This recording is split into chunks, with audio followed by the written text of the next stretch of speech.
الرحيم الحمد لله رب العالمين وصلى الله وسلم وبارك على عبده ورسوله نبينا محمد وعلى آله وأصحابه ومن استنى بسنته إلى يوم لقائه. Inshallah, today we're going to continue on our lessons on self-development in light of the Qur'an and Sunnah. And today's discussion will be on the topic of perfectionism. It's a very interesting topic. We don't really talk about a lot, but as a community, as Muslims, and as a general wider community, we have to deal with, for it's a rising trend. And perfectionism centers on the idea of people seeking perfection. And we're going to see the technical term in a second, but the idea behind perfection, seeking it, wanting it, needing it, as some sort of validation of somebody's self-worth. And to begin, we're going to quote Ibn Hazm rahimahullah in his kitab Akhlaq wa Sir, Morals and Behavior, point 188 of the English. Ibn Hazm says, rahimahullah, if one knows one's imperfections, then one would be perfect. Since no creature is exempt from faults, happy is the man whose defects are few and unimportant. It's a very powerful at the beginning. If one knows one's imperfections, one would be perfect. So we're going to remember this statement, because that's the real understanding of imperfection. Perfection for the humans is to accept that you're imperfect. But then people who have perfectionism issue, this is not what they're looking for. And it's also interesting, as we'll see, Ibn Hazm is talking about these things. He died 456 Hijri. And the recent data, perfectionism is on the rise amongst young people. A psychologist, Thomas Curran, in his 2019, I think it's paper, he mentions that from 1980s until 2016, in the United States, Canada, and the UK, there's a rise in perfectionism due to competitive individualism, having seamlessly responded in kind. So he's talking about the workforce, schooling, we're going to get to that. But this is an important topic, especially for our youth and those who have young children, because parents are also responsible in helping their children deal with the issue of trying to become perfect, or also prevent themselves from seeking perfection from them. To begin, what is perfectionism? How can we define it? In the APA dictionary, they say perfectionism is a tendency to demand of others or of oneself an extremely high or even flawless level of performance in excess of what is required by the situation. So in this definition, there are many points. The tendency to demand of others or oneself. What are they demanding? Extremely high or flawless level of performance. And in the last part, in excess of what is required by the situation.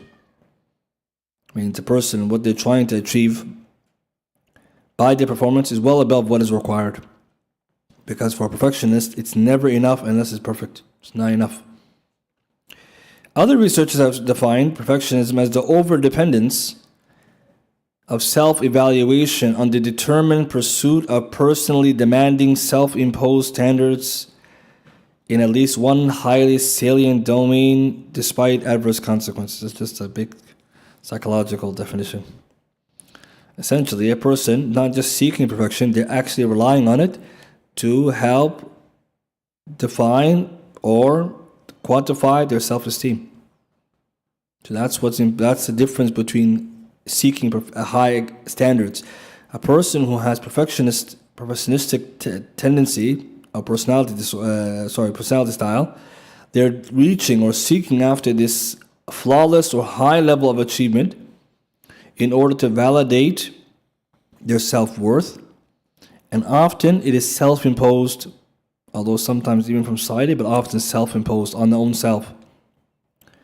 So psychologically, they say that it's a personality style, not a personality disorder, but it's one of the key contributing factors to many mental health disorders. That's why it's a very important topic, because it's connected to so many mental health issues. So even though it's not itself an actual disorder, It's connected.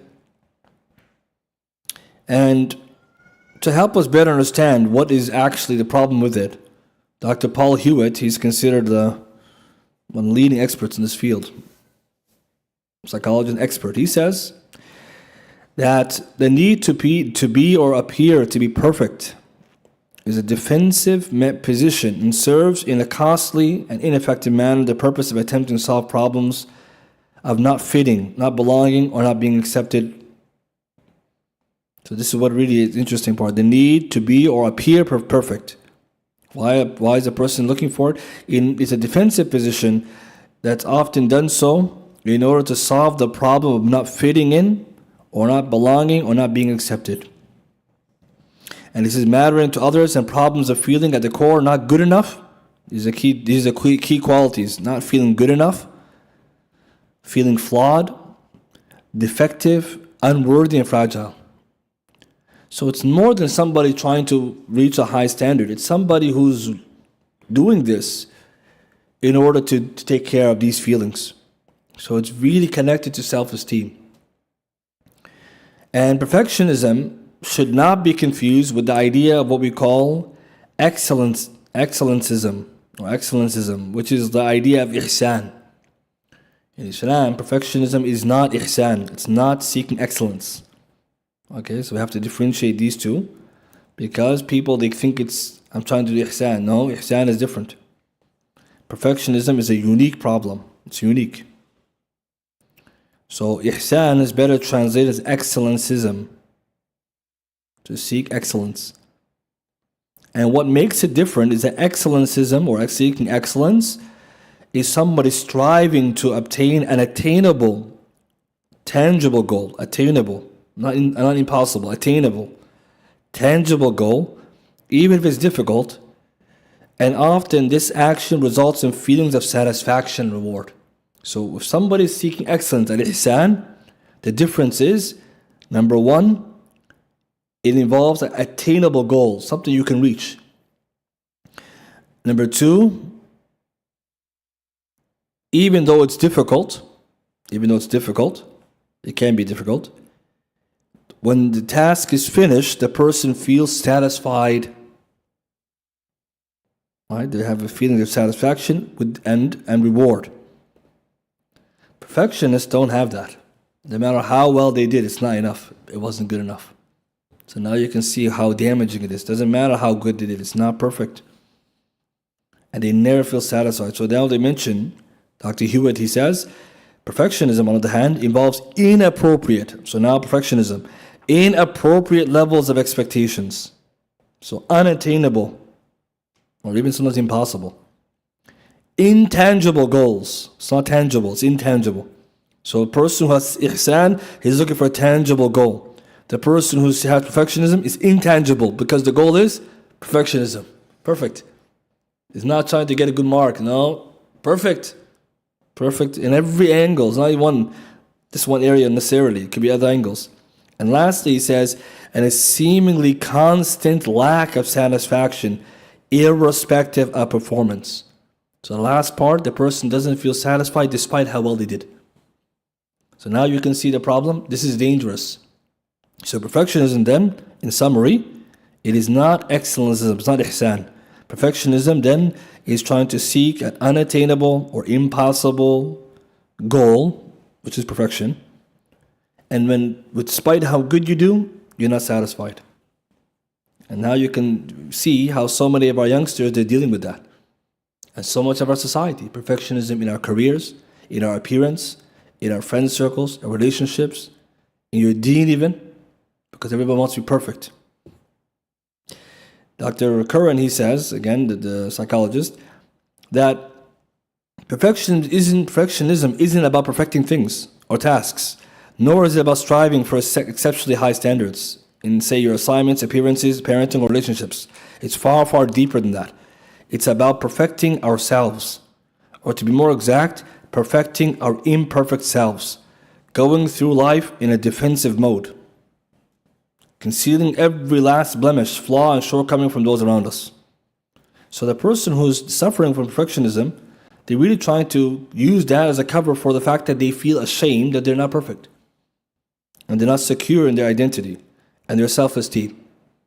Which might explain, someone may say, but where is that coming from? Well, you probably can think about it, right? Our own upbringing, childhood, parenting, teachers, classmates.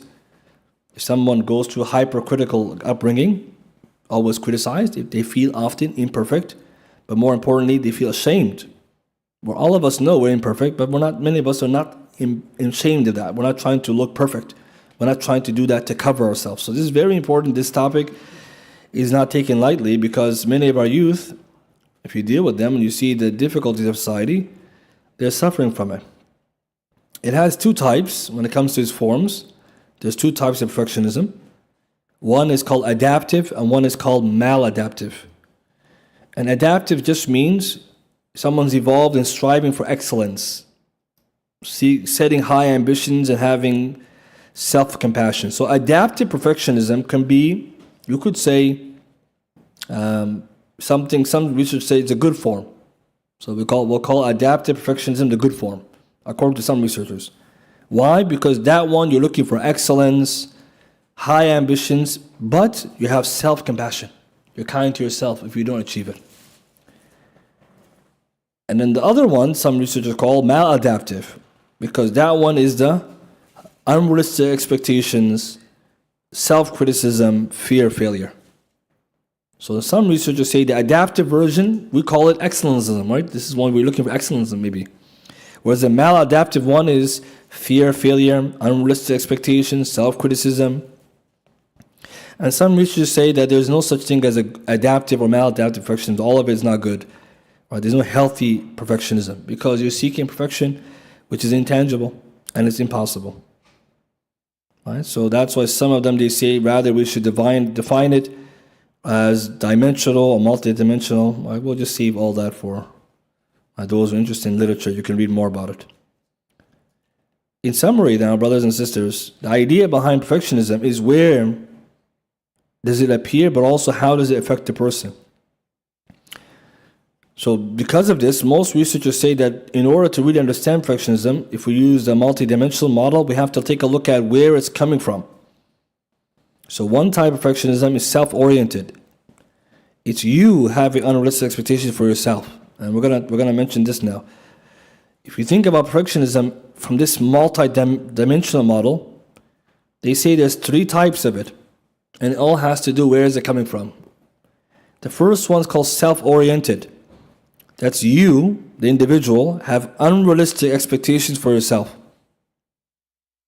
So you're the one imposing it, you have it. That's called self-oriented because it comes from you. And the second one, other-oriented. So not self, other. So having unrealistic expectations for others. So you have expectations of others which are not realistic. So this is very helpful to know, because some people, that's how they live.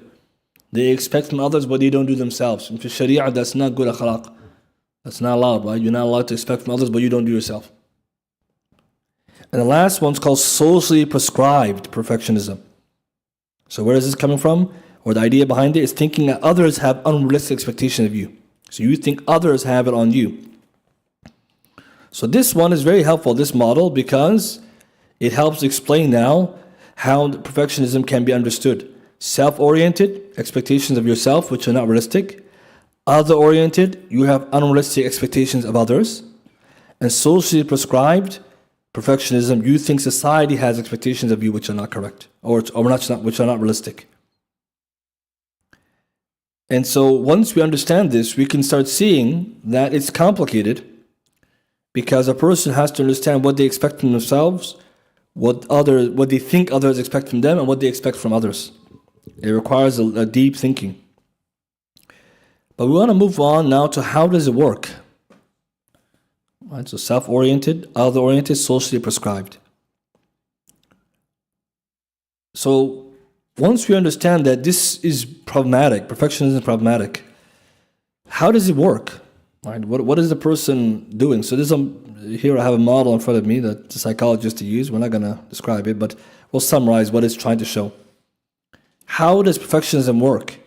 So perfectionists, they evaluate their self-worth based on achievements. Okay, perfectionists Their self-worth comes from achieving, right, or achievements. And what are these achievements? What are they trying to achieve? Self-imposed standards. They're trying to achieve standards they put on themselves, which they put on themselves in some area of their life, some area, even though these standards are negative, have negative consequences. So perfectionists, they're seeking to evaluate their self-worth by achieving standards they put on themselves in some area of their life, despite these standards having negative consequences. They're not good. And what are these standards? These standards are inflexible and highly unrealistic. So this is why it gets problematic. It's not realistic and it's very inflexible. There's no such thing as I can change it. No, you have to. This is the goal. You must achieve it. And therefore, many psychologists say it's the only achievement they really want is perfection. Anything less doesn't count, right? Which we can see is a type of cognitive or a kind of distortion, wrong thinking, zero sum. It's all perfection or nothing.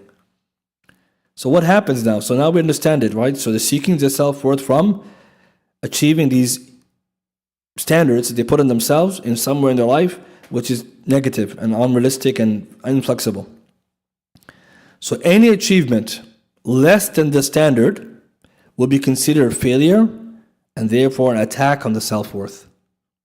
This is the point we have to highlight. Anything less than the achievement is what? A failure, an attack on the self-worth, because it was supposed to evaluate your self-worth, so you fell short, your self-worth went down. And so therefore, the perfectionist develops a certain type of thinking process and behavior in order to prevent that. So now that you see how they're thinking, they have to achieve these standards. If I don't achieve it, I'm a failure, my self-worth goes down. So what do I have to do? I start thinking a certain way and behaving in a certain way. So they have specific behavioral, performance-related behaviors, specific ways of thinking. All of it results in negativity. That's it. Because this is a double-edged part. If the perfectionist achieves their standards, what happens? Then it confirms the unrealistic standard. You confirmed it. So if you reach it, then you make it stay. It becomes more ingrained. Okay? Or they may even readjust it by making more unrealistic ones. Right? So if they did well on the test, it's because it was too easy. It was a luck. No, you didn't study hard enough. That's not good enough. It's too easy. Right? They have to the standard was either met, means confirmed, or have to adjust it higher. And if the standards are not met, self-criticism, low self-esteem. So it's catch-22. Either way you look is bad. This is why perfectionism is dangerous, brothers and sisters, because many of the people who suffer from it, from the outside, they're very highly ambitious, highly successful people, but they're not happy, they're not satisfied, and in their own mind, they are failures, or they have low self-esteem, and they're unhappy with themselves, despite what you might think about them. This is very important. That's why it's such an interesting and also dangerous kind of personality trait. So now we can understand how difficult it is, because if they achieve it, confirming the negative or the highly unrealistic standards, if they don't achieve it, then self-criticism, low self-esteem. If they also still achieve it, they may readjust it to more unrealistic. And they have other tendencies too, because perfectionists, once they feel like these standards cannot be achieved, what do? They procrastinate. Because once they know they can't achieve the standards, they will not do the task, delay it, or self-sabotage. They won't even do the task at all. And a fear of failure. Now we understand how the fear of failure is un-Islamic and dangerous. If you're afraid of failure, you're going to fail.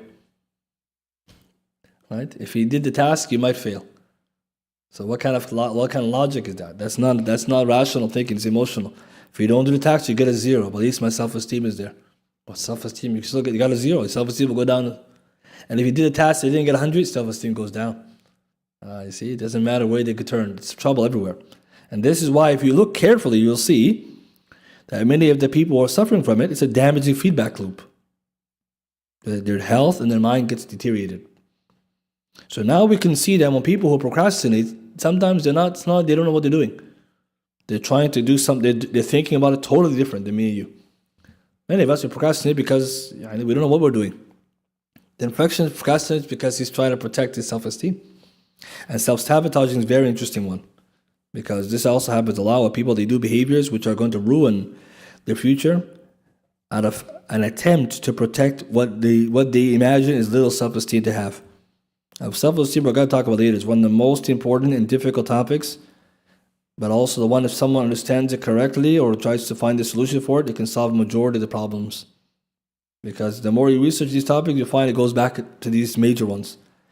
طيب, we said in a second ago that this issue now is growing. So what are the causes for it? Why this is interesting? It's growing. What are some of the causes? They found the origins of perfectionism, which is interesting. Studies show that perfectionism is largely caused by a person's genetics. Also, parental expectations and childhood trauma. And you might argue these are three sources for all problems usually. They cite these three. Genetics, parent expectations, and childhood trauma. One study found 23% to 30% of self-oriented perfectionism, when someone imposes on themselves, and 39% to 42% of socially prescribed perfectionism are attributed to genetics. So therefore, some researchers say it's majority genetics. Kind of like all of these three possibilities, genes plays the largest role. Which is interesting because it also shows you that some people, they can't help it. They have a predisposition to that kind of thinking. We also see certain social and cultural environments contribute to perfectionism. One study found that students studying medicine, law, and pharmacy had increased levels of maladaptive perfectionism. Because these three subject matters are cutthroat, ruthless. Right? Only the best survive, right? There's not half a doctor, right? Or half a lawyer. Right? Either you are or you're not. So a lot of times, think about this, brothers and sisters. We as Muslims, these are the subjects that we tend to gravitate to. This is why I think this topic is very important. So also our studies and our education system is not very helpful towards dealing with perfectionism.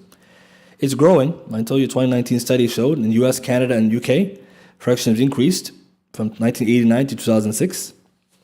And there's a special survey they do, or where students fill out, and that's how they determine the levels of it. And they found that it's increasing over time. Part of the rise of perfectionism in the younger generations can be attributed to the rise of individualism. This is one of the reasons why younger people are more perfectionist now. Individualism, right? Your marks, your grade, your future, your career. Competitivism, right? Or competitiveness. Right? Our markets, our societies are competitive. They're not cooperative. Right? Islam is cooperative more than competitive. There's a competitive element and it's cooperative. Ta'awun. Even in business, right? You make money, but you're also cooperative. You help your brothers. You don't make money against the essence of brotherhood. That's why in Islam, if someone's doing a trade, you don't get involved in it. Right? Let him finish it. If he doesn't want to, come to me. So competitiveness, and also the idea of meritocracy. In our culture, we believe that merits mean you're successful. Whatever you gain, that means you're successful. Degrees, jobs, that's how we judge our culture. Although it's fake, we know this is fake, right? Most people who are wealthy have nothing to do with hard work. Right? But this is what we tell. Meritocracy is fake, especially in this culture. So researchers have found that culture promotes perfectionist tendency. Today, brothers and sisters, it's getting worse and worse. So for example, today for young people, getting a job is more difficult. Getting into school is way more difficult. And this is why the reason the students are pushing themselves to more and more levels of perfectionism. Right? So because these schools and these jobs are getting more and more scarce. When scarcity increases, and things are getting harder and harder to achieve, perfectionism goes up, because now you have to compete, you have to reach close to perfection in order to obtain the basic goods. Example, Ivy League schools, like Harvard and these ones, now their acceptance rate is 5% or less. Before it used to be 10%. Despite the increase in application, they just keep closing it down. It's not the admissions, not because they can't afford to take more. They have more money than ever. It's because they do it on purpose. Artificial scarcity. So that's why we're working harder, our students, just to get a basic education or to get any kind of education. So therefore, the perfectionism becomes more and more of a necessity to survive. Because if I'm not the best, I might not even get anything. Not to mention that we said some people are genetically predisposed. They also found one more, social media. Right? We're going to know that social media is the cause of all bad things, brothers and sisters. Right? Social media, the more we realize this, the more we want to get off this. Perfectionism is connected to social media, especially amongst girls, because they found self-critical perfectionism was associated with the increased risk of sadness and a decreased sense of self-worth among girls who use social media. By avoiding social media more often, the impact may be mitigated. That's the result of a 2022 study. Because where else do people start feeling inadequate about their appearance? Except that you're comparing yourself to somebody else's. Right? That's the whole problem, right? طيب, what are some of the signs now and symptoms of perfectionists? How would someone know that they're a perfectionist? Well, as we said, there's ways to test someone, but some ideas that you can see. For example, researchers have found that perfectionism include, they have found the signs of perfectionists, excessively high standards.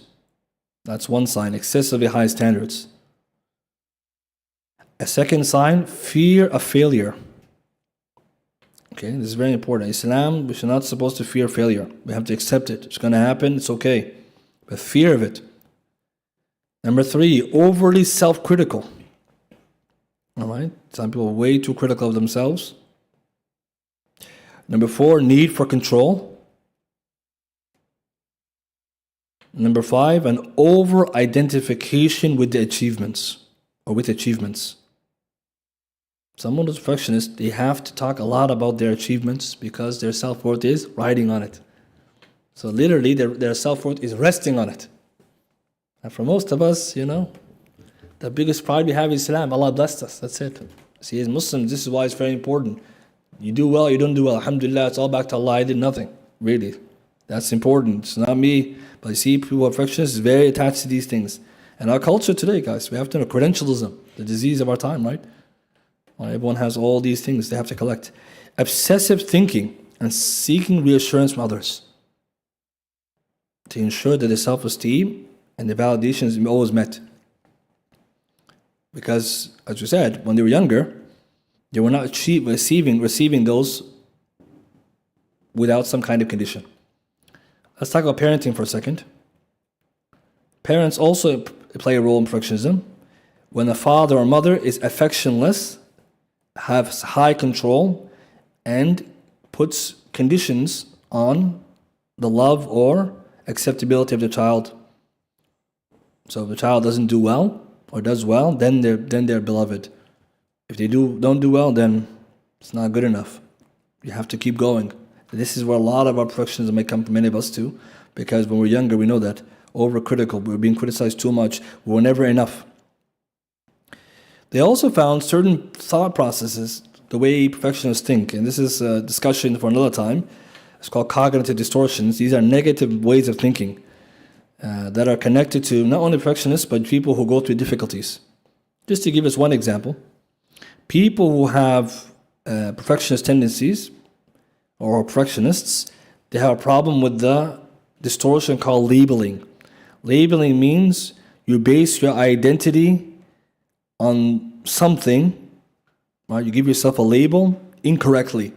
So for perfectionists, they label themselves based on one incident, one error.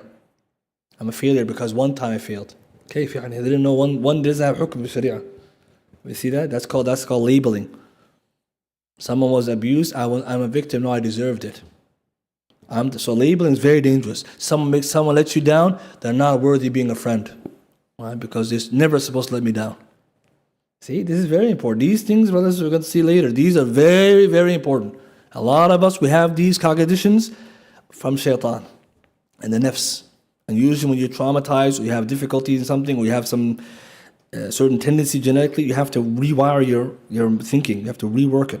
And inshallah, another time we'll talk about how to do that. But think about it. You base your identity on one minor error. In the Sharia, as we're going to see how it solves it, al-hukm lil-ghalib. The rulings are based on majority, la al-nadir, la hukm lil-nadir. There's no ruling on nawadir. Rarities have no rulings. So if you do a lot, a little bit doesn't count. It goes underneath a lot. But the people who has this problem, the little bit is everything. Right? The one test you failed in, that's it. I'm khalas, I have to retire. And if you think it doesn't go away, brothers and sisters, they also connected to another part we're going to see, which is when we get older, it also connected to the imposter syndrome. I'm going to get to that in a second. So these are also some of the signs. Behaviorally, you can see even from their behavior. Perfectionists have certain behavioral tendencies. Number one, overcompensating, overworking. They're spending too much time doing something that doesn't require that much time. Right? So you're checking the email 100 times. It's just an email. Nope, it's not email. This is my self-esteem here.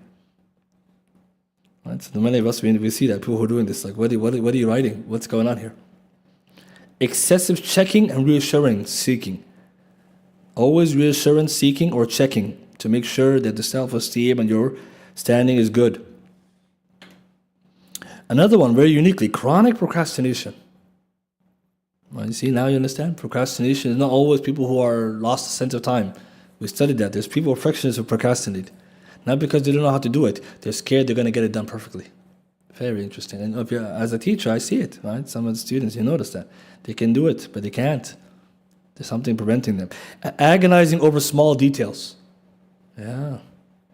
Right? So as most of us, we know, don't sweat the small stuff. Some people, the small stuff is everything. That's it. They can't be less than best.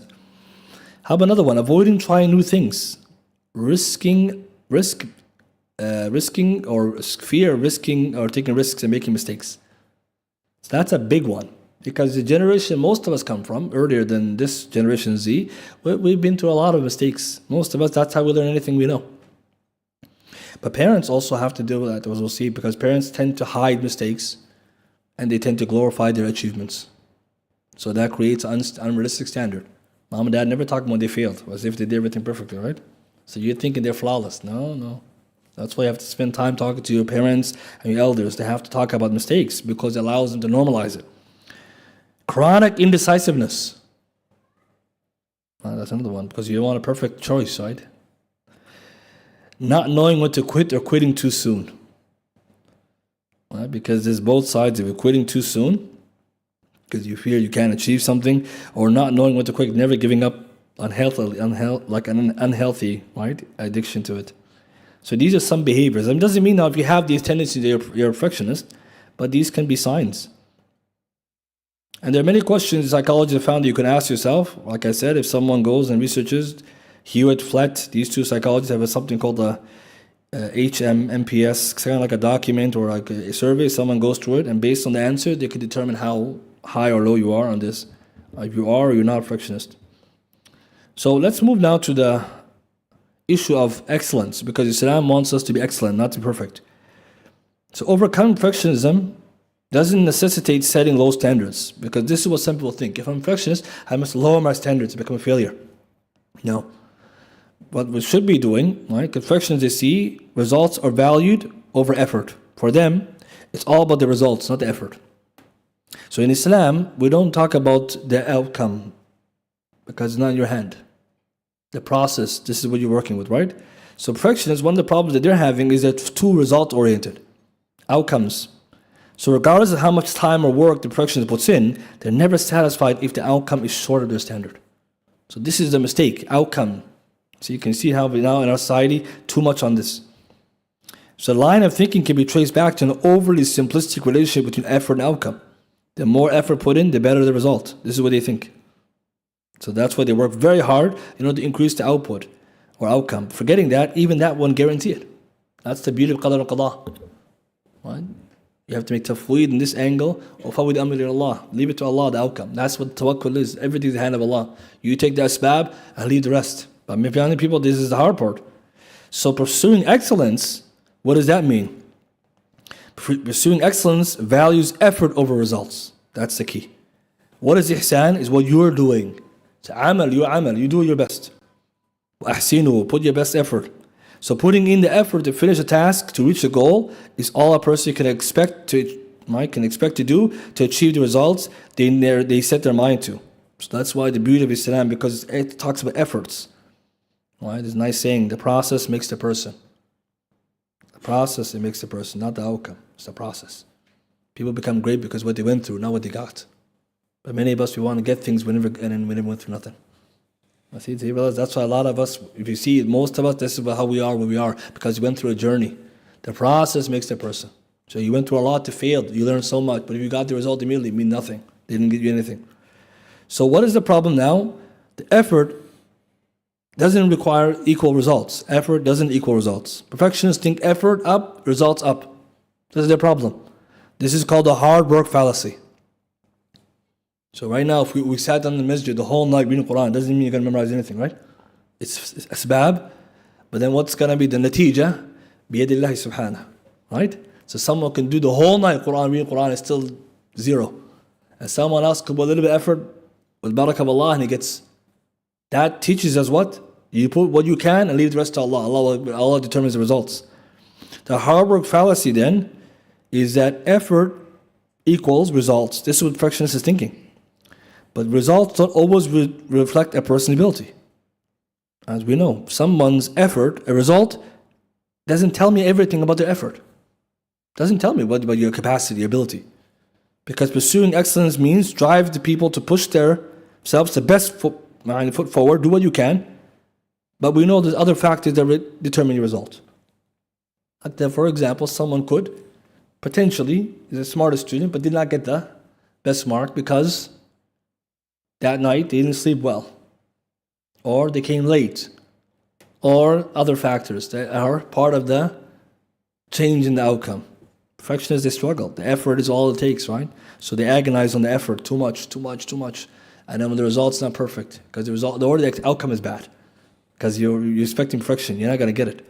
So now, alhamdulillah, we can see a little bit, as we're going to see now, the Islamic solution. It comes from really pushing excellence, ihsan, not kamal, not perfection. Perfection is not what we want. And we have to teach young people this point too, because they're looking around and saying that all these people were successful, they must have worked harder, which is hypothetically true, but not true, because we know that's not true. But also, if hard work was the key to results, then all poor people should be rich because they work the hardest. Right? You're not going to see anyone work harder than a poor person. Right? They're working hard, but they're poor. And someone else doesn't work day in life and he's rich. That's dunya. That's also the one we have to know. But the sharia, that's why Allah's going to ask you about what you did, your a'mal, your aqwal, your statements, not about your outcomes.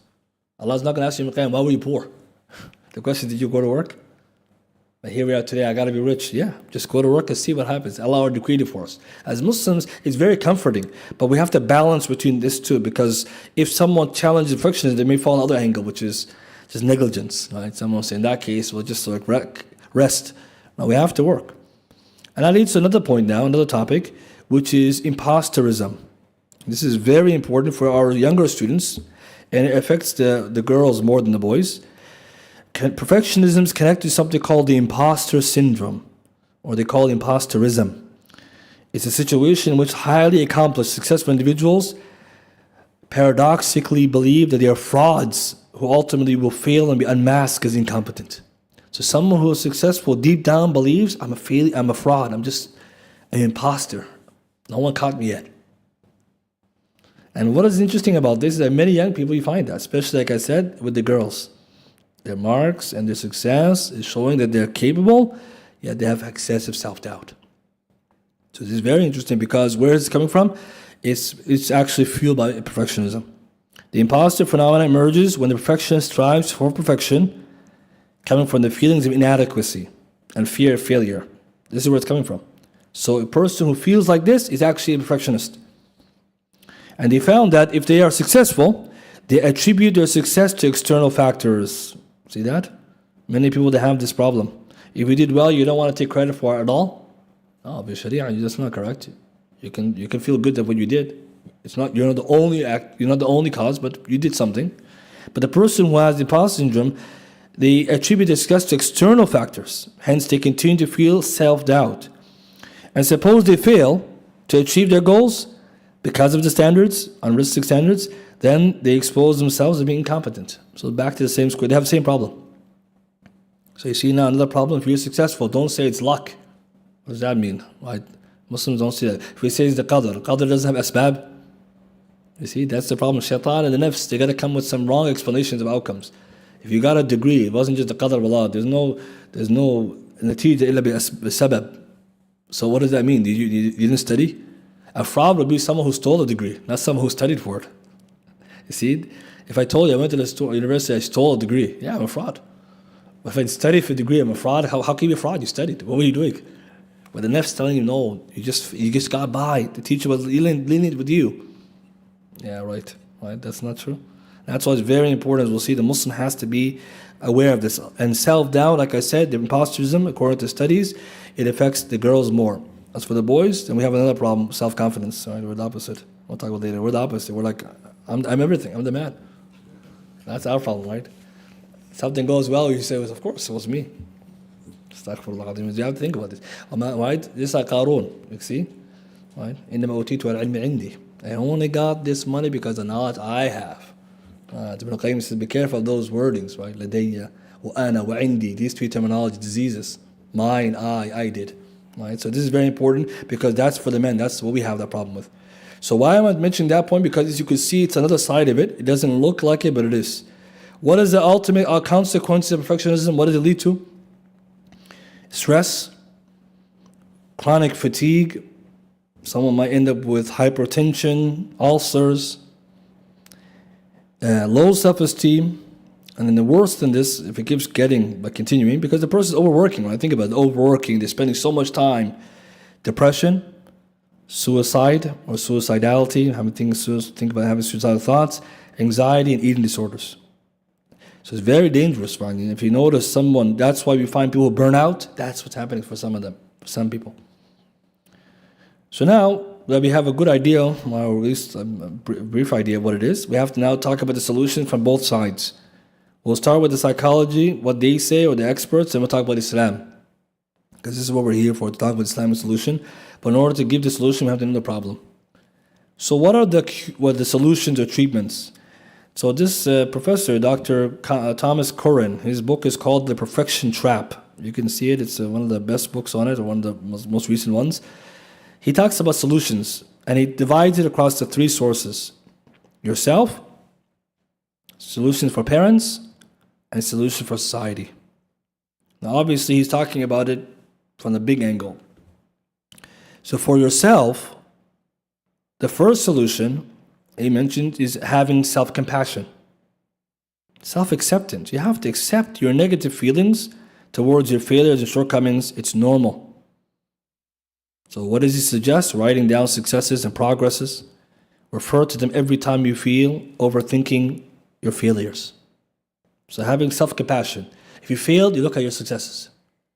It kind of reminds you, it's okay, it's just one. Look at this one, I did good there. The problem, though, people who have perfectionists, they tend to also have another mental cognitive disorder called mental filters, where they forget all the good. Yeah, so that's why they have to ask someone, I'm a failure. It's like, don't you have an advanced degree? So how are you failure? I don't have that. It must be bigger failure. Right? So that's why some people, they forgot, because they don't write it down. It's very important. You have to see it. That's very important. Number 2, he says, challenge your thinking through journaling. Journaling is very useful. And we mentioned before, but journaling is useful. Hatta some ulama, they mentioned journaling generally. I didn't mention here, but I'm going to quote it later. One of the ulama in the past, he mentioned journaling your mistakes or your shortcomings as a way to tackle them can be useful. So journaling is what? Writing down what you're feeling, what you're really afraid of. And ask yourself, so what? What if you fail? So? Who doesn't fail? But you see in your head, it feels so, but when you write it down, it's like, yeah, so what? I failed. Doesn't matter. Right? That's again, because this is what you do. You try to interrogate your thoughts. So journaling is very useful and very easy and inexpensive. Number 3, he suggests overcoming procrastination by just doing the tasks, getting started. So we talked about procrastination before, so we're not going to go more into that. Just get busy. Don't think too much. And the last one he suggests, amongst many, is take time off. Right? A person perfectionist needs to take time off to replenish their mind and their body. So balance. Sa'atin wa sa'a. We already learned that. Time for this, time for that. Because perfectionists is working so long, so much hours. Take a break. Because they're overcompensating, right? Instead of taking the break. Now, what about parents? What does he say about parents? What can parents do to prevent perfectionism? He says, avoid helicopter parenting. Right? That's when the parents are trying to do everything for the child. They're checking on everything. They're over top, right? They're hovering over the child, every aspect. Instead, he says you should favor warm parenting approach. So parents should love their children unconditionally. It's very important. So the idea of helicopter parenting is not Islamic even. The child is going to make mistakes. That's their mas'uliyah. كلكم راع وكلكم مسؤول عن رعيته. That's one of the things. The child has also ra'. You're also ra'i. He's also a shepherd of your own life, your own problems, your own friend circle. Parents guide them, but they don't solve everything for them. Some parents, everything they want to be the right everything for their child, which is not healthy.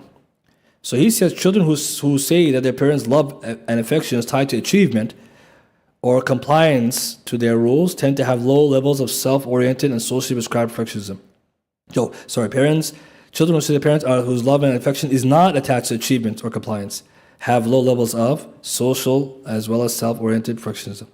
So the good news, if parents love their children despite what they achieve, then that's the best. Because it's still your child, right? It doesn't matter if they didn't do well or not, right? That's not how you judge them. That's not how, we'll see in the Sharia in a second. He says parents should also curb their own perfectionism. Because if it's genetic, it comes from the parents too. Right? So imagine a parent perfectionist, then they're imposing genetically as well as in the home their own standards on the child. Very, very damaging, right? So parents should avoid that. Another one, parents should praise the effort instead of the results. Yeah, so many of us, we probably needed that. Right? They praise the efforts, not the results. He said expectations are fine and even ambitious. Ones are good, but work with your child to set them, and above all, make sure they're realistic. If they hit the targets, don't go overboard in applause. Just hug them and congratulate them and praise the efforts, not the grade. And if they fall short, then hug them and still praise their efforts and put things like scores and grades in the proper context. So if they do well, you have some celebration. Now over the top, if they do bad, you still celebrate who they are and effort they made. That's it. And lastly, parents should lead by example. Parents should model failures themselves. To having a bad day, they can talk about it. We shouldn't hide it. Because if the child thinks the parent's perfect, then khalas, they're reconfirming, they're reinforcing this. So parenting is a big one, and that's why we encourage this topic as well, because parents of teenagers or children should know this. As for society, he mentions many things that can happen, but these are obviously outside of our control. Like, for example, we need to change our economy. The way we're structured is not good. He said, for example, the government should have universal basic income to reduce financial insecurity. Because if always jobs and money is scarce, people are always going to have problems. Another one he says is that social media should promote authenticity over idealized perfection. Well, which is ideal, but we know tech companies, they don't care, right? But he says society needs to redefine success beyond material wealth and status. See, that's why Islam already wins, right? You're not successful if you have money anyways. Right? Without deen, ni'mal mal salih li rajul salih. How good is good money? Halal money for a righteous man. Khalas. These are two conditions. You have money, khalas. Fir'aun had it too. Well, Haman and Qarun didn't benefit them. And it's very important because as Muslims, see how we look at it from two angles. We're very more holistic. He also mentioned another one for schools, reducing standardized tests. Because America is too much on standardized tests. Right? Canada a little bit less. But that's another one. Now we're talking about the Sharia solutions because we need to really hone in on this, and we're going to mention a few of them which are very practical. To begin, Islam offers practical and beneficial teachings for perfectionism. So what are these solutions? The first one is that we have to practice self-acceptance. So this is what the psychologists say. Islam says the same thing. Self-acceptance just means that we have to accept Allah as perfect. Allah, He has kamal mutlaq, absolute perfection. Whereas we have imperfections. We're humans. Bani Adam, Bashar, right? Al-Insan. So Allah says in the Qur'an, وَخُلِقَ الْإِنسَانُ ضَعِيفًا. A mankind was created weak. Surah Nisa, ayah 28. So you have to know that from the beginning. You're already da'if. So when we say this, doesn't mean that we don't have capacities and abilities, but what's the problem? Humans can't be perfect even if they try. Kamal mutlaq lillah. I'm going to see in a second the other types of perfection. Perfection is types. Also, we have to embrace that we make sins and mistakes. Nabi sallallahu alayhi wa sallam, Anas, he said, كُلُّ ibn Adam khatta'un وَخَيْرُ خَطَّائِينَ تَوَّابُونَ. Every son of Adam makes sins or mistakes, and the best of sinners are those who repented. Hadith, Sahih at-Tirmidhi, 2499. So if you already know you're going to make mistakes, why would someone's self-esteem be rocked by a mistake? كُلُّ ibn Adam khatta'. All mankind makes mistakes. So making mistakes means you're human. That's okay. That's what you're supposed to know. You're not supposed to say, don't ever make a mistake. And if someone tells you that, that's totally wrong. That's it. Just brush it off. The Prophet said that kullu bin Adam khata. You're going to say no mistakes. No. Who didn't make a mistake? And why would someone think this way? Because again, this is where the problem comes. Some of these messagings, where are they coming from? Also, despite the imperfection, Allah still says humans are honored. So even though we're khata, we always make mistakes. وَلَقَدْ كَرَّمْنَا بَنِي آدَمَ. Allah says He honored mankind. Chapter 17, verse 70. So we're honorable with our mistakes. Khalas. That's Islam says. You're Kareem, you're a Muslim, you're a mu'min. MashaAllah. But you also make mistakes? Yes. Okay, there we go. See how this is basics as a Muslim. But imagine now, someone say, if I didn't do well on my test, where in the Sharia that's a metric? Where in the Sharia that's a metric? Even to get a Jannah, is there such thing as no sins? فَأَمَّا مَنْ ثَقُلَتْ مَوَازِينُهُ. Whoever scales heavier on the good. The other one's so that's how you're going to get it. You have more good than bad. I didn't know Jannah is only you do good, no bad. I didn't know if that was the way to get in. So hatta Aqidah, Muslims Aqidah has to come in. And also go back to Ibn Hazm, he said, I'm going to statement I mentioned in the beginning of today's discussion. If one knows one's imperfections, one will be perfect. Now you see this powerful statement, 456 Hijri. Ibn Hazm says, if one knew one's imperfections, one will be perfect. Since no creature is exempt from faults, happy is the man whose defects are few and unimportant. That's perfectionism in Islam. Yeah, I know I'm imperfect and I'm okay with it. It's a relief. Because I don't feel that feeling I have to be perfect. No, I'm imperfect. But the goal is, as long as I have more good than bad, right? Islam, that's the global assessment of individuals, the majority of good over the bad. Abu Musa al-Ash'ari, Nabi sallallahu alayhi wa sallam said, many men have been perfected. But among women, only Maryam, the daughter of Imran, Asya, the wife of Fir'aun, were perfect. And Aisha's superiority over women is like the superiority of thread over all kinds of food. This hadith in Bukhari and Muslim, and this is some people get confused about this hadith. What is the hadith saying? كَامَلَ مِنَ الرِّجَالِ كَثِيرٌ. Many men were perfect. وَلَمْ يَكْمُلْ مِنَ النِّسَاءِ إِلَّا مَرْيَمْ بِنْتِ عِمْرَانَ وَآسِيَ إِمْرَاتُ فِرْعَوْنَ. This hadith is not telling us perfection. Perfection is types. So the ulama say perfection here means by way of they're reaching the highest possible level for humanity, which is prophethood and messengership. And the fact that they have all the different good qualities. But Shaykh Ibn Taymiyyah writes in Majmu' al-Fatawa, volume 1, page 66, that this hadith is referring to al-kamal al-nisbi, a relative perfection, which is a person is perfect from one angle, but still deficient as human. Khalas, Islam, kamal al-nisbi, that's possible. Kamal al-mutlaq, lillah. That's it, only for Allah. The perfectionist, we have to ask the question, what perfection are you seeking? Kamal al-nisbi, which means I'm perfect in some areas. The best a person can be is a prophet and messenger, right, amongst the humans. That door is closed. So what are you going to do now? Khalas. You can't be a prophet and messenger, so what else? Well, you can be a mu'min, a Muslim, a muhsin, right?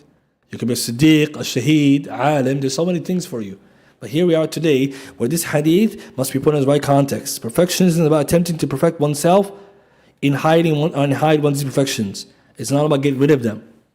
Islam said diminish your shortcomings, increase your good qualities, not get rid of them totally, because it's not possible. It means there'll be a time you make a mistake, you fall short, you wake up late for salah. This is humanity. So this hadith, in contrast, this hadith acknowledged that we are flawed, but only Allah is perfect, absolutely perfect. The second solution, embracing ihsan, excellencism, instead of perfectionism. So we don't want perfectionism, we want excellencism, which is the idea of being excellent. Ihsan. So for Sharia, ihsan is excellence. Allah says, and do good, indeed Allah loves those who are good doers. وَأَحْسِنُوا إِنَّ اللَّهَ يُحِبُّ الْمُحْسِنِينَ. Surah Baqarah, ayah 195, ihsan. And Hadith Aisha, Rasul sallallahu alayhi wa sallam said, Inna Allah ta'ala, verily Allah the exalted, يُحِبُّ إِذَا عَمِلَ أَحَدُكُمْ عَمَلًا أَن يُتْقِنَهُ. Allah loves a worker when he does his work to do it well. Hadith Sahih, Al-Jami' 1880. Inna Allah ta'ala يُحِبُّ إِذَا عَمِلَ أَحَدُكُمْ عَمَلًا أَن يُتْقِنَهُ. Allah loves a worker when he does his work that he does it well. يُتْقِنُهُ means perfect? No, it means best you can possibly do it. Do it your best way. Hadith Muslim, Shaddad ibn Aws, little tongue reports, the Prophet sallallahu alayhi wa sallam said, verily Allah has prescribed ihsan all things, and Allah katab al-ihsan an kulli shay. So what does ihsan mean? Excellence. So embracing excellence puts less burden on themselves, on people, and you're more successful. Because ihsan we can all achieve. Imagine Allah says we have to do kamal. How are we going to reach it? But Allah put the boundary, the standard is ihsan. Ihsan, remember, Islam, with iman, with ihsan. Ihsan is not kamal. So that's the good news. We can all become muhsineen. But imagine we have to become people who are perfect. Oh, we're done. What are we going to do? This is why Islam says, no, that's not the standard. So embracing the real Islamic angle, excellence. And this is why Islam does not also lead to laziness and failure. That's the other exact opposite. Because some people, they suffer from the opposite, which is the lack of any excellence. They have no standards. No. Right? If you're going to do work, and yutqinahu, do it well. You go to work, you study, you pray, whatever you're doing, perfect. As much as you can do. Perfect means well, as best as you can. But now we have to come back to Islam, Sharia, that teaches us even something greater. And this is the beauty of our deen. Only Islam has this. The Prophet ﷺ taught us, if you come close to your goal or to perfection, then you get the reward as if you reached it. See, this is Islam, brothers. Psychologists today, they don't know this maybe about our deen. If you get close, you get the reward as if you did. That's why the goal is to get close. If you can't get perfect, you get close. So the Prophet ﷺ, Hadith Abu Hurairah, Hadith Bukhari, and Hadith 39, the Prophet ﷺ said, so you should not be extreme, but try to be near to perfection and receive the glad tidings that you'll be rewarded. So the goal in Islam is to get close. Saddidu wa qaribu. Get close. And why the Prophet is most time getting close? To take away this idea, I need to hit the target always. It's not in our hands always to do it. So look at what Ibn Hajar says, brothers. It's amazing. Hafiz Ibn Hajar writes in Fath al-Bari, volume 1, page 118. Ibn Hajar says, that is, if you're not able to do it perfectly, then do what is close to it. Look at the wordings. فَإِن لَمْ تَسْتَطِيعُوا الْأَخْذ بِالْأَكْمَلِ فَاعْمَلُوا بِمَا يُقَرِّبُ مِنْهُ. That's his wording. If you can't do and reach what is perfect, can't do it perfectly, do what's close to it. Because in the Sharia, if you get close to it, then you got it. Allahu Akbar. The fayda, right? If you get 80, 80 is close to 100, khalas, good enough for me. You see, some of us say 100. Why 100? 80 is the same hukm. You see, some of us, we don't do like that, right? قاعدة فقهية. ما قارب الشيء أخذ حكمه. Whatever it gets close to something, takes its ruling. That's the deen, brothers. قاعدة فقهية. The ulama, they mention ما قارب الشيء. Whatever comes close to something, أخذ حكمه. It takes its ruling. That's what the ulama, when they debate certain things, they try to sometimes determine, is it close to, which one is close to, حكم. Right? That's interesting, right? For example, some of the debates about, what is beard, not beard, goes back to this. It's hair over here, it's over here, it's over here. It's close. أخذ حكمه. خلاص, leave it alone. Shaykh Uthaymin, from this, he used to mention, someone gets close to the answer, it's correct. Yeah, when he was a teacher, that's what he do. If you get close, خلاص. سددوا وقاربوا. That's our deen, brothers. Imagine today how much we need Islam. Today we're in disaster in our era. People don't know this. Our students, do they know this? Our children, they don't know this. And do the parents know this? Why are we expecting 100 when 80 is enough? And that's the best you got. If you get less than that, you do what you can. You did ihsan, right? But imagine today, you got close enough, خلاص, mashallah. Why perfection? Where is it coming from? And this is why it's not healthy, because we're also not helping ourselves, because we're creating our own rules. That's why we say Qur'an and Sunnah. This is what we're talking about. For everything goes back to Qur'an and Sunnah. Not just ibadat, zahira, everything, even the way we think, has to be Kitab and Sunnah. And now look, Hadith Thawban. Nabi Sallallahu Alaihi Wasallam, one day he told the Sahaba something so interesting about taqwa, the ultimate goal, right? He said, istaqimu, keep upright and steadfast. وَلَن تُحْسُوا, and you will never be able to. You can't get better than this one. استقيموا وَلَن تُحْسُوا. Be upright, steadfast, and you won't be able to. Able to what? Perfect. This is very interesting, because for most of us, if we hear استقيموا, we have to. وَلَن تُحْسُوا, you won't get it. You won't get perfect. So what is this hadith saying? It's Hadith Ibn Majah, Hadith Thawban, Hadith Sahih Ibn Majah 226. 226, the beginning of the hadith, istaqimu wa lan tuhsu. Sahih Ibn Majah 226. Al-Munawi, rahimahullah, commenting on this hadith, he said, it means Be upright upon the path of goodness and come close and near to perfection, for you will not be able to encompass all good deeds. The creation must have shortcomings, tiredness, boredom. Faisal Qadir, volume 1, page 497. It ain't going to be perfect. Nobody can read Qur'an all day, pray Salah all day, do ibadah all day. We're going to have shortcomings. What is it? So then, get close. Get close. That's taqwa, brother. That's the most important. If Allah then, subhanahu wa ta'ala, and His Messenger sallallahu alaihi wasallam teaches us that the greatest affair in life, which is deen, you can be perfect, then why the dunya would you think yourself you can become perfect? And it has no value, aslan. It has no value anyway, so what are you worried about? If the deen, this is not guaranteed for us, right? We have to get to Jannah. It's not guaranteed. You have to work. And that will Allah even ease the burden. So the dunya, bibab al-awla, yani. Relax yourself. It doesn't matter. It's dunya. You put yourself effort, ihsan, khalas. After that, I'm okay. But some people, the way they treat their deen, the dunya, we wonder sometimes if that person will translate that to the deen. But if they do, then it's wrong too. Hatta fi deen, we're not supposed to be that way. You're not supposed to be perfectionist. That's why sa'atun wa sa'a, right? You can't. And this is powerful advice. The next one, the next solution, practice self-compassion. Okay, so whatever the psychologists say, Qur'an and Sunnah already said, practice self-compassion. So what does self-compassion mean? To be kind to yourself by lowering your expectations from perfection to more realistic, attainable goals. In other words, seek excellence, look for ihsan. And by doing so, you not only feel less pressure, but also obtain your goals. And that's why when the goal is attainable, you actually want to do it. Because you know you can actually do it. Now, go back to the same hadith. Istaqimu wa lan tahsu. Look what Ibn Abdul Hafid Ibn Abdul Barr, rahimahullah, look what he said. Hafid Ibn Abdul Barr in his Kitab Al-Istidkar, volume 2, page 213. Ibn Abdul Barr says, for verily if you come close to perfection or completion, and you're kind to yourself, then you are more likely to accomplish what you required of you. Allahu Akbar. You can't make this stuff up, brothers. Look at this. فَإِن قَارَبْتُمْ وَرَفَقْتُمْ بِأَنفُسِكُمْ. If you get close and you're kind to yourself, كُنْتُمْ أَجْدَرَ أَن تَبْلُغُوا مَا يُرَادُ مِنْكُمْ. You're more likely to reach what you expected from yourself. Look at these statements. These statements today, even today, if they're not Muslim, they probably wonder where you got that from. What is this? These are cutting edge research. They don't know. These ulama were unheard of for this.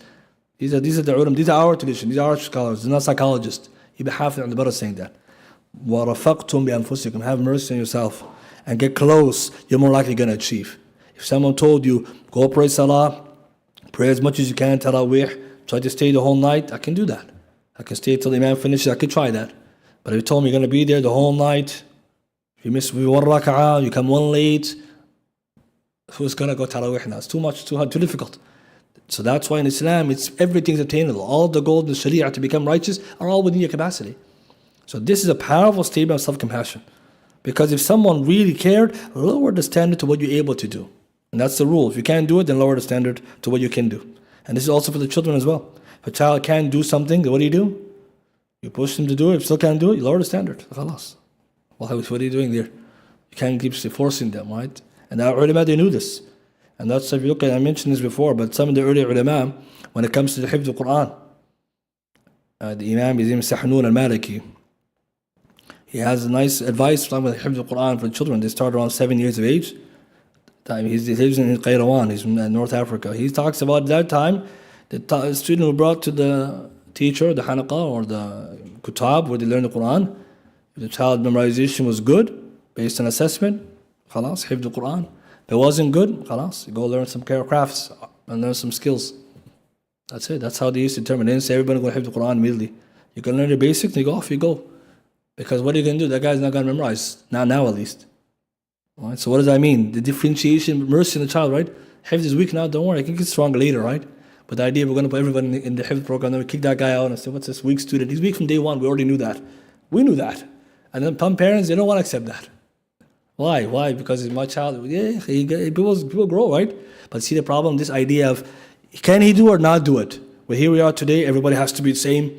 Everybody else is going to be, everyone's doing it, why can't he? Maybe not now, maybe later. But this is the idea of even the tarbiyah, we have to start realizing, who can he do, what can he not do? Just like the parents themselves. Right? If you can memorize the Qur'an yourself, you want your child to memorize it. Inshallah, he will, but imagine you couldn't. So these are beautiful points to highlight later, that even we have to bring in this in the way we interact with others, giving them things people can do. Let's talk about another one. Change your negative self-talk. This is a big one. It will come later too. Self-talk. People have what we call hadith nafs. And the hadith nafs that we have is either positive or negative. And unfortunately, most people, they suffer from balancing the self-talk, which is critical, and the one that's positive, that encourages you. And this is a big topic we have to cover later about self-esteem, but just to give you the hadith. This hadith is very powerful. Hadith Aisha رضي الله عنها في البخاري ومسلم. قال النبي صلى الله عليه وسلم لا يقول أحدكم خبثت نفسي وليقول لقست نفسي.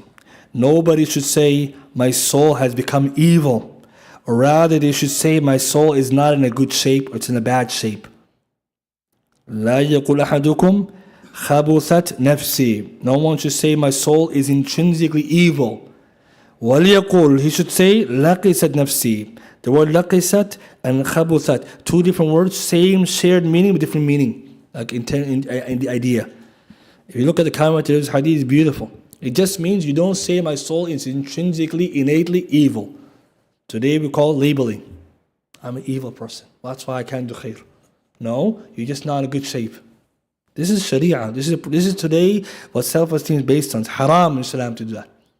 Until some of the Ahlul Ilm, they mention what you cannot say to others, you're not allowed to say to yourself. You can't can you talk bad to yourself like that? Some of us, we talk to ourselves this way, but this is all become later, self-esteem. Very powerful hadith. So some people, something went wrong, you're a failure. A'udhu billah, you can't say that. You're a Muslim, right? You're a mu'min. How can you be a failure? Right? That's why Abu Hurairah, hadith, Bukhari, Muslim, subhanallah. Mu'min la yanjus. The believer never becomes impure. You're a believer, right? Come on, how can you be a failure? Right? Who's the real failure? In the khasirina anfusahum ahlihim yawm al-qiyamah. That's the khasir. The one who failed himself and family yawm al-qiyamah. You're a Muslim. You're not a failure. We see how the shaitan becomes your failure. You're an idiot. I never knew an idiot, someone who makes one mistake. See, these are different. This is the battle within. So we're going to come back to this later. This is very important. You can't allow this negative self-talk to get to that level. We're going to come to address that hadith later. Next one, parents should avoid excessive criticism of the children. How? By acknowledging their efforts and also being compassionate and humanizing them, the children, when they make mistakes. And who's the best? The Prophet ﷺ, the best teacher, the best ever, the best parent, the best one to raise anyone from the humans. Nabi Sallallahu Alaihi Wasallam mentions, Anas Malik says, I served the Prophet Sallallahu Alaihi Wasallam 10 years. And I was a boy. Not every work I did was according to the desire of the Prophet. But he never said to me, why did you not do this if I did something wrong? Or if I didn't do something, why did you not do this? So why did you do this if I did something? And if I didn't do something, why did you not do this? Hadith Sahih, Sunnah Abi Dawud, 4774. The key wording of this riwayah, because also in the Muslim, this riwayah says, I was a boy and not every work I did was according to what he desired. Means Anas said, I made mistakes. I didn't get things right. Al-Shaykh Al-Azim Abadi, rahimahullah, Sahib Aoun Ma'bud, the commentary of Abu Dawud, he writes, volume 13, page 108, that is, my affair was not in accordance to what the Prophet ﷺ wanted, rather some of it was in opposition. Because Anas Malik would do ijtihad at times, he would just try his best to determine what the Prophet ﷺ wanted. So he said, I would do in opposition to what the Prophet ﷺ intended. Despite that, the Prophet ﷺ never said uff to me, which if I ever fell short in a request after 10 years of service. So I didn't bad. This was a complete and perfect character of Rasulullah. 10 years. He's making mistakes. Never he called him up on it. Some ulama tried to explain why. Because and Nabi Sallallahu knew Anas was intelligent. So what will he do? He'll let him figure it out. Right? So some children, they don't know, right? So you have to tell them, okay, don't do this next time. But Anas is very clever. And how do we know? Hadith Bukhari, Abu Talha say, Ya Rasulullah, let Anas serve you. He's a clever child. So Nabi Sallallahu when he sends Anas, and he's clever, he gets something wrong, Anas figure it out. Nabi, watch this now. Riwayah Muslim Ahmed. This one is very important. Muslim Ahmed, hadith number 13,418. Shaykh Al-Albani authenticated and Shu'aib Arnaut. Anas Malik, this riwayah, Ahmed, he says, I served the Prophet 10 years, and he did not command me with something to which I did not do or do incorrectly, to which he criticized me for. But if any one of his household, here's the key, if any one of his household, means the Prophet's wives, would criticize me, the Prophet ﷺ would say, leave him alone. If something was decreed to be, then it would have happened. It would have occurred. This riwayah is very beautiful. Nabi ﷺ, he says here, وَكَانَ بَعْدُ أَهْلِهِ إِذَا عَتَبَنِي عَلَى شَيْءٍ. If one of his family members tried to criticize him for my shortcoming, he would say, دَعُوهُ, leave him alone. فَلَوْ قُضِيَ شَيْءٌ لَكَانَ. If Allah wanted something to be done, it would have be done. This hadith is the prophetic methodology in dealing with the children's mistakes. It's already done. Done is done. What can we do? Some people are yelling, why you did that? It's already done. How is that going to help? How is that going to help? It's already done. The Prophet is the best teacher for us. Imagine, he never told Anas that. And this is not his son, he's his student. But Anas, what do you think about his self-esteem? Right, that's what we're going to come back to later. Anas Malik learned so much from the Prophet, the best teacher. Ibn Hajar writes in Fath al-Bari, commenting on this hadith. He says, from this hadith we take the benefit of leaving off criticism or rebuke for what has been done or lost. See, our parents, they didn't know that, so we have to learn that. Someone missed something, it's done.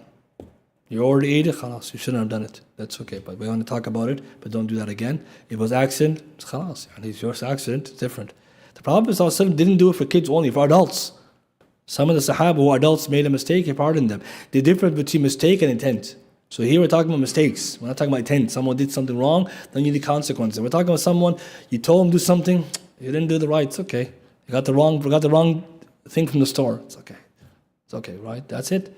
This is Fath al-Bari. This is very important. Today, we need to start thinking about this because a lot of us, that's how this perfectionism comes. Your parents were criticizing you for something that's already done.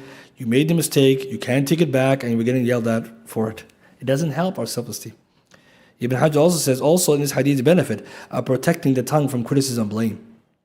And also concerning the affairs which relate to a person. So what is obligatory from the Sharia, then there's no tolerance for leaving it off. So that's why if it's haram, we have to talk about it. If it's a personal matter or it's a mistake in something, then it's pardoned.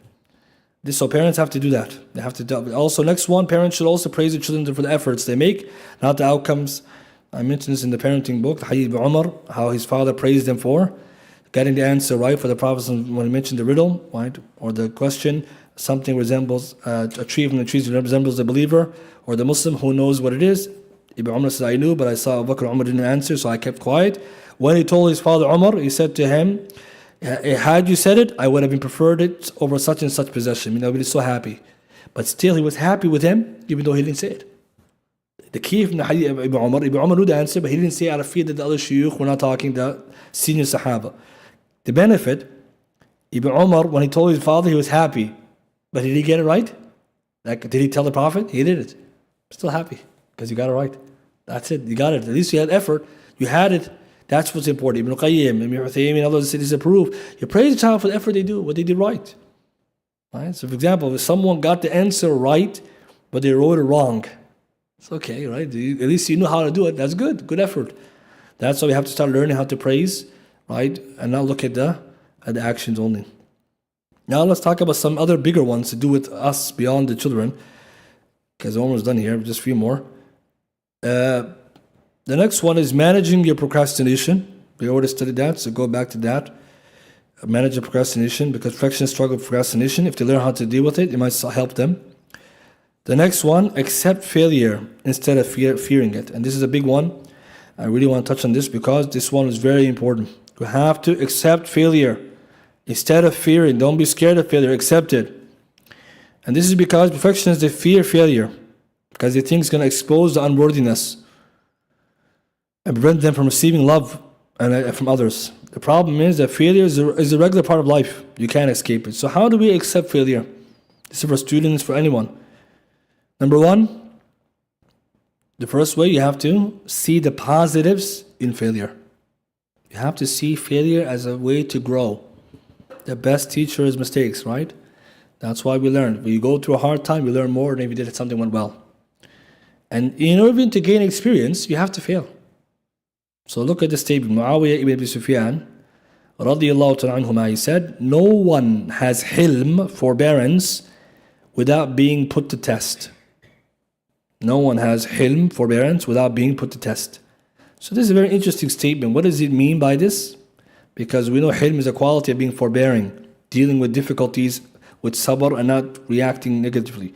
لا حلم إلا تجربة. There is no hilm, forbearance, إلا, except with tajriba. Tajriba means experience or experiment or tolerance or tests. Hafiz ibn Hajar, he says in Fath al-Bari, volume 10, page 546. Ibn al-Athir, he said, it means that a person will not become forbearing, being able to deal with difficulties, until they perform some actions or affairs and stumble therein. So because of that, and these mistakes, it becomes clear to them what to do next time. To learn is to err.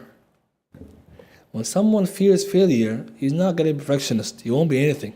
Because he won't be able to learn if he's scared to fail. Whoever got good at something except they failed. And this is very important. Now, Ibn Hajar says, he will also say it means that a person cannot become completely forbearing except if he falls into an error and a mistake occurs from him. So to err is human, yes, but to err is to grow and to learn. So therefore, failing makes you halim. Right? If you want to have hilm, I gotta make a mistake. Some of us, it's like the opposite. I want to have experience without being tested. No. Doesn't work. Nobody, brothers and sisters, go and check the biography of anyone who's great in the dunya or the deen. They have a lot of failures. That's the common thread. Except for prophets and messengers. Everybody else, they went through a hard period of failures. Athletes, inventors, scientists, you name it. For the dunya, read the biographies. You always see it. They failed so many times. That's why he's so good. And us, it's like one shot. Right? One and done. We have to get it done the first time. Now, a story. Hadith of Ka'b bin Malik. And this is the second now. Second way to deal with failure is that you have to remind yourself of your achievements. Wallahi, this one can solve so many problems. If you ever fail, just think about the time you did good. Something didn't go your way, you have a setback, you go to the achievements of what you did. You lost the game, but you won the one before it. You failed this test, and I passed the 10 before that. You see, that's it. Ka'b bin Malik, look at this, brothers. We studied this before, but look at this now. He begins the hadith of his boycotting saying, I did not remain behind Allah's Messenger sallallahu alaihi wasallam in any ghazwa, any battle that he fought, except the battle of Tabuk. And I failed to take part in the battle of Badr, but Allah did not admonish anyone who did not participate in it. So he's talking about what happened. I missed Badr, I missed Uhud, Tabuk, sorry. And that's what he's talking about here. I didn't get involved in Badr, but no one got in trouble for missing that. Allah didn't hold anyone accountable for that. In fact, Allah's Messenger ﷺ had gone out in search of caravans of Quraysh till Allah made them, right, meet them. Means it wasn't a scheduled battle the way that others were. It means they went and they found them. And then he talks about now himself. Look what he says. He says, I witnessed the night of Aqaba. Ka'b bin Malik is from the first Ansar. He was there in the treaty of Aqaba. Which means when the Rasul ﷺ met this Ansar in Hajj, he's one of them. Now he's old Sahabi, right? He said, when Allah's Messenger pledges his allegiance to Islam, and I wouldn't exchange Badr, right? Although Badr is more popular amongst the people, then that treaty is Aqaba. He's tapping into Aqaba because he missed Badr and Tabuk. And he's saying, I caught that one, and that one's more beloved. What is he doing here? What's going on here? Hafiz ibn Hajar says in Fath al-Bari, look at this, brothers. Such a beautiful benefit. Volume 7, page 716. Ibn Hajar says, and this is a benefit in this hadith, is a person consoling themselves when something did not occur for them with something else that did occur of achievement. Allahu Akbar, that's it. This is the most important part. You fail the test and you pass the other one. Balance. That's why you write it down. Look at this. Some people, I failed my Qur'an this week. It's okay, last week I passed. All right, tomorrow's a new day. But some people, I failed the Qur'an, it must be a failure. How could you be when you passed the other one? What happened? Where is it coming from? You have to be super introspective, brothers. Because again, some people, their nafs in their mind, hiding it. Ka'b bin Malik is tapping into his success in Aqaba for missing Tabuk and Badr. Yes, he mentioned the whole story to teach us the benefit and himself what he learned from it. But he said Badr, no one held accountable for that. Tabuk, this is the one he got in trouble for, but I was there in Treaty Aqaba. It's okay, he dealt with it, he learned from it, he grew from it. Today, many people, that's what they struggle with. They can't do that. And that's why good friends have to remind people of their successes when they go into hard times. Didn't you do this and that? It's okay. Inshallah, next time. And remember, we said before, Ka'b Malik, he also, when he missed the Tabuk, he talked about the procrastination issue, he mentioned himself, he felt bad about it. But when he narrates this story, he mentions his previous achievements in the Treaty of Aqaba to console himself for missing Tabuk. This is a golden principle. This is today what the people and the psychologists are calling for. And why is this useful? Because perfectionists, they have what we call mental filters, they forget the good. So you and I, and them writing down helps them remind themselves. وَذَكِّرْهُمْ, remind them, بِأَيَامِ اللَّهِ, of the good times and the things before. So very important. See the beauty of the deen now. So now for the students who fail a test, it's only one. It's okay. If you're always failing, then yes, we have to work together in finding a solution. But imagine you failed one. Why? Perfectionist is holding on to that one error. All right, and many of us imagine today that's how you think. If you live like that, and how about others? They didn't pick you up. They came late that one time. So what? One time, that's it. It's a bad friend. Some of us, husband, wife. She didn't cook that one day, one time. That's it. Some of us are mutaffifeen. Some people they are. Yeah, brothers and sisters, take a look. This hadith, Nabi sallallahu alaihi wasallam, go to Sharh Sahih Bukhari, Ibn Uthaymin. لا يفرق مؤمن مؤمنة. No believing man should hate believing woman. إن كره منها خلقا رضي منها آخر. You don't like one, you like the other. You don't like one quality, you like another. Shaykh Uthaymin, read his explanations in English. He mentions something beautiful. You judge people globally. If your wife gets angry at you, the children are not doing well, that one against that one, holistic measurement. You judge people globally. Okay, today it's off, yesterday was good, I'm okay. Today I failed, yesterday I passed, I'm alright. Some of us, we have this problem. Maybe that's one of the reasons some people can't get along with other people. They hold people to a standard we said they don't hold themselves to. And I'm going to mention something quickly, even though it's not part of this, but I have to mention it because it came up. If we talk, all of this we're talking about today is to do with yourself, right? Let's add one more. How about friends? People who have what we call today other-oriented. People who have too much perfectionism with their friends, right? So it's a principle. You don't ask of others what you can do yourself. Okay, I'll have to mention now because Ramadan will come and we're probably going to forget this benefit. So we have to say it now. Okay, so here, don't ask from people what you won't be able to do yourself. Because it goes back to perfection, right? They're too much. Don't expect from them either. So Surah Mutaffifeen, right? الَّذِينَ إِذَا اكْتَالُوا عَلَى النَّاسِ يَسْتَوْفُونَ وَإِذَا كَالُوهُمْ أَوْ وَزَنُوهُمْ يُخْسِرُونَ. So those who are mutaffif, when they measure for others, or they try to measure for themselves, they give full measurement. When they measure for others, they give them less. Ibn Hazm, he writes, rahimahullah, in the same book, Akhlaq wa Siyar, Morals and Behavior. He says, do not ask of your friend more than you yourself are prepared to give. To ask for more is to abuse his friendship. And do not gain except what you will harm, and do not gain except when you will harm yourself when behavior will be detestable. So he's mentioned this point. Keep going. Ibn Qudam al-Muqtasim Minhaj al-Qasidin. He says, how then do you expect him, your friend, to do for you what you are not determined to do for him? If you seek fairness from others but do not observe it yourself, then you fall into ayah, وَيْلٌ لِلْمُطَفِّفِينَ الَّذِينَ إِذَا اكْتَالُوا عَلَى النَّاسِ يَسْتَوْفُونَ. Many people, that's the problem, perfectionism. He missed one, but you missed one too. But you don't have, see, you're okay, right? You're perfect, he's not. So brothers, this is very important because it also helps us to be fair. And that's why Mawardi, he mentioned the Arab, they say, for the wise people, Hukama, they said, this is the Kitab Adab Dunya wa Deen. The Hukama, the wise people said, طَلَبُ الْأَنصَافِ مِنْ قِلَّةِ الْإِنصَافِ. That's a beautiful saying. طَلَبُ الْأَنصَافِ, requesting everything from your friend, مِنْ قِلَّةِ الْإِنصَافِ, is from lack of justice. Ansaf with insaf. Ansaf means everything, insaf means justice. It's a beautiful saying, right?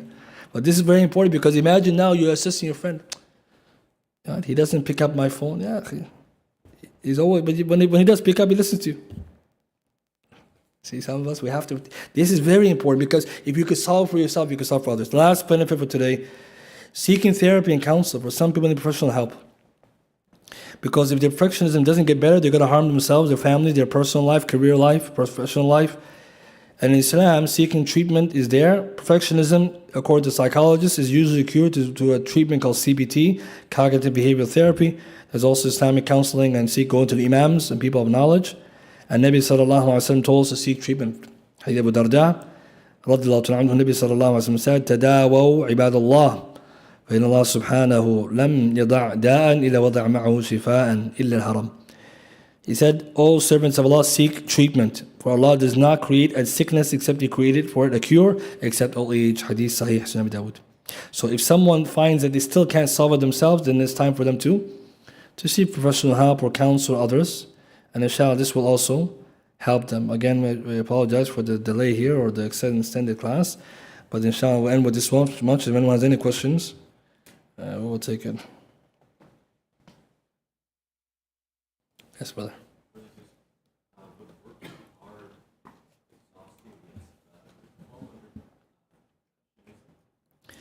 So the brother is saying here is if working hard and exhausting the asbab, that means fall into perfectionism? No.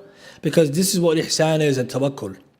Tawakkul is sidq al-i'timad al-qalb ala Allah. That your heart is truthfully and solely relying upon Allah for any task, مع أخذ الأسباب المباحة, while also taking the means which are permissible.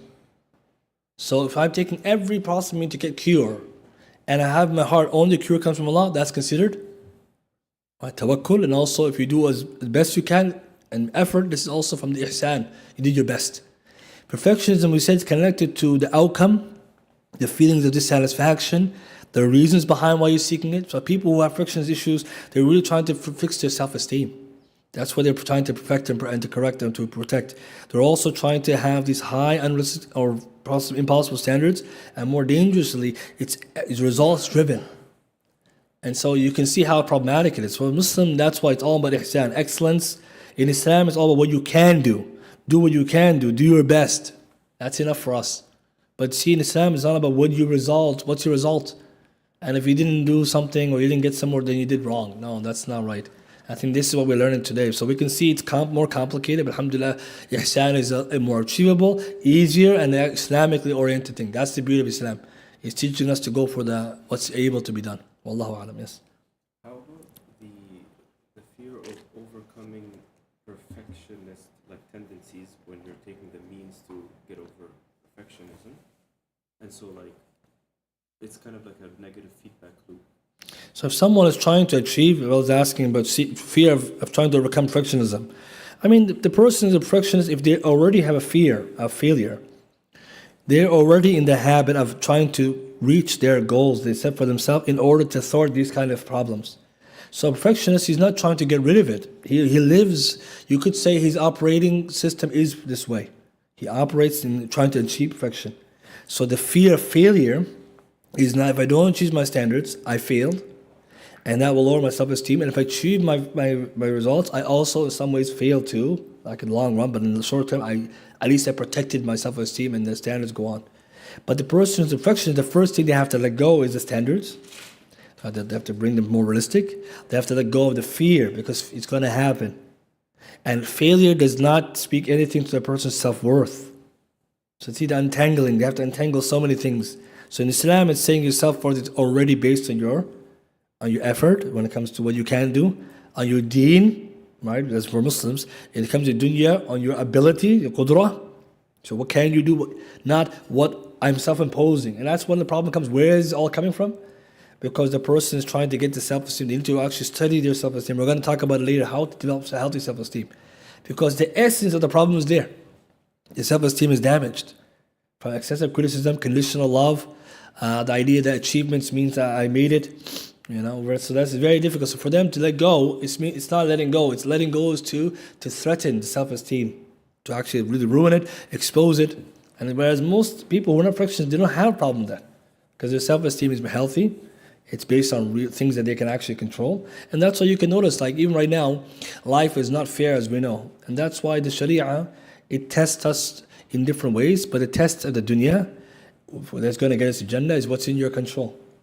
And the measures which are not in your control, they don't have that much fadl. For example, today's time, if someone's boasting about their money, their wealth, their skin color, all those you can't control. There's no benefit really for somebody to boast. Perfectionists have to learn how to let go. It's very difficult though, because again, it's more than just I'm going to lower my standards. It means everything about who they are. So later when we talk about self-esteem, we're going to find out that it has to go really deep and get to that problem. What's really stopping them? What's really stopping them is this idea of what's their self-esteem based on, how do they correct it, etc. Allahu alam. Yes, brother.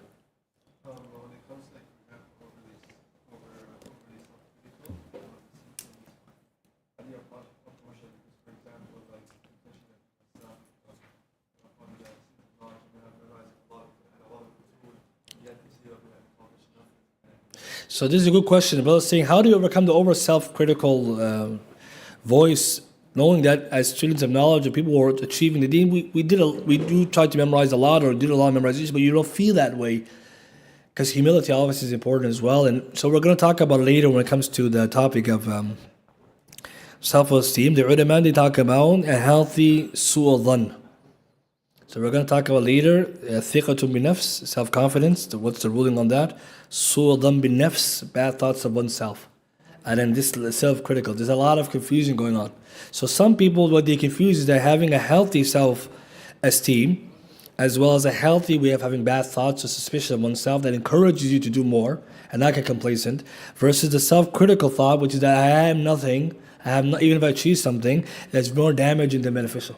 And the ulama actually discuss this and they actually talk about it in detail. And the reason why it's important is because the person has to differentiate between I need to motivate myself then versus discounting and discrediting my efforts. Which is again, because to get to what we looked at today, if you offset the setbacks by remembering your achievements, it also means you celebrate your achievements. Right?